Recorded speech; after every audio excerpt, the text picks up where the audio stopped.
Good morning दोस्तों। Aditya educational class में आपका स्वागत है।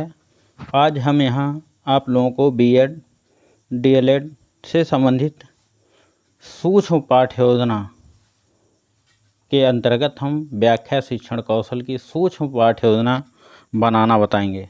जैसे सबसे पहले ऊपर हम लिखते हैं सूक्ष्म पाठ्य योजना, उसके बाद व्याख्या शिक्षण कौशल, फिर संस्था का नाम, जिस संस्था में आप पढ़ते हैं या शिक्षण कार्य करते हैं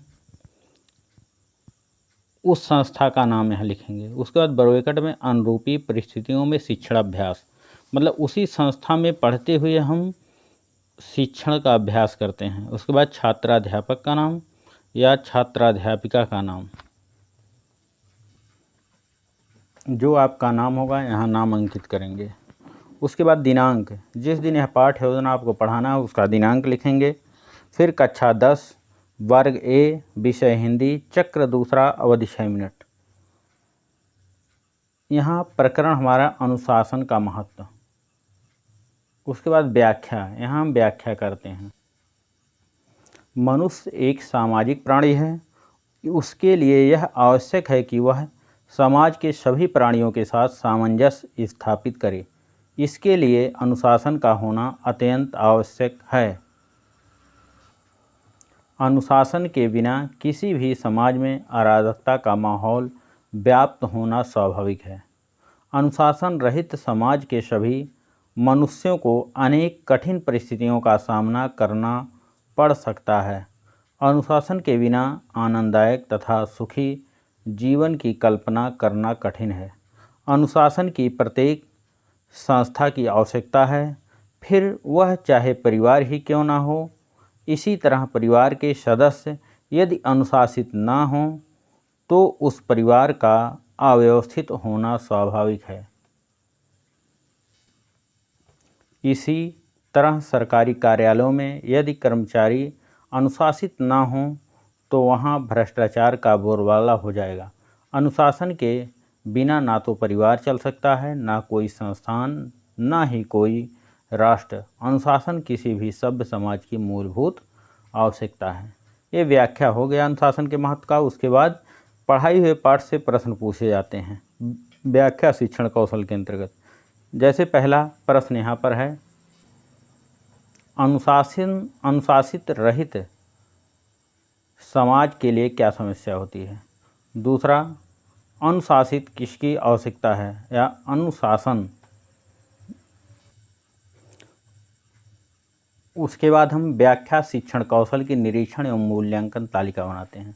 यहाँ हम 3 कॉलम बनाते हैं, एक में क्रम संख्या, दूसरे में व्याख्या शिक्षण कौशल के घटक, तीसरे में मूल्यांकन तालिका न्यूनतम अधिकतम।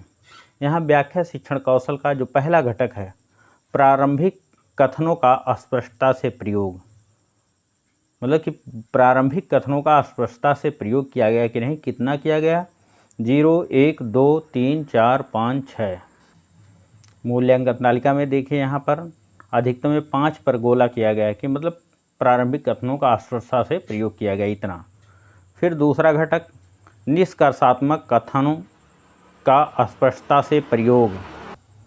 निष्कर्षात्मक कथनों का स्पष्ट प्रयोग मूल्यांकन तालिका में 0, 1, 2, 3, 4, 5, 6। यहाँ देखिए 5 पे गोला किया गया यहाँ भी। तीसरा घटक भाषा में प्रवाह होना चाहिए या भाषा में प्रवाह होना चाहिए। मूल्यांकन तालिका में 0, 1, 2, 3, 4, 5, 6। यहाँ भी 5 पर पर्यवेक्षक द्वारा गोला किया गया है। चौथा घटक उपयुक्त शब्दों का प्रयोग, मतलब उपयुक्त शब्दों का प्रयोग किया गया कि नहीं। मूल्यांकन तालिका में 0, 1, 2, 3, 4, 5, 6। यहाँ 5 पर गोला किया गया है। पाँचवा घटक कथनों में तारतम्यता का होना चाहिए, मतलब कथनों में तारतम्यता होना चाहिए। मूल्यांकन तालिका में 0, 1, 2, 3, 4, 5, 6। छठवां घटक असंबद्ध कथनों की अनुपस्थिति होना, मतलब असंबद्ध कथन उसमें नहीं होना चाहिए, अनुपस्थिति होना। तो मूल्यांकन तालिका में 0, 1, 2, 3, 4, 5, 6। सातवां घटक विचारों में परस्पर जोड़ने वाले शब्दों का प्रयोग। मूल्यांकन तालिका में 0, 1, 2, 3, 4, 5, 6। आठवां घटक छात्रों के बोध परीक्षण हेतु बीच बीच में प्रश्न पूछे गए प्रश्न। मूल्यांकन तालिका में 0 1 2 3 4 5 6, यहाँ 5, मतलब ये जो जितने भी घटक हैं छात्राध्यापक या छात्राध्यापिका ने इसको सही तरीके से शिक्षण कार्य किया, क्योंकि यहाँ 5वें पर्यवेक्षक द्वारा गोला किया गया। उसके बाद आलोचना या सुझाव।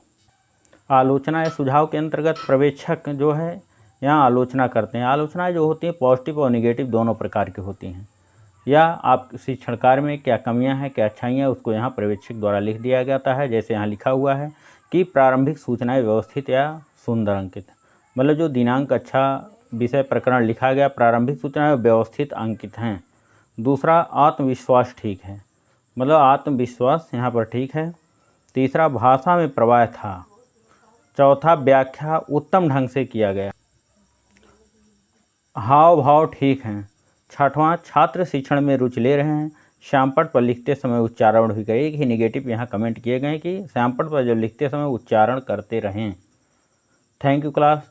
दोस्तों वीडियो आपको अच्छा लगे तो इसको लाइक कीजिएगा, सब्सक्राइब कीजिएगा, अपने दोस्तों में शेयर अवश्य कीजिएगा, जिससे मैं पुनः अगला वीडियो अपलोड करूं तो सबसे पहले इसकी सूचना आप तक पहुंचे। धन्यवाद।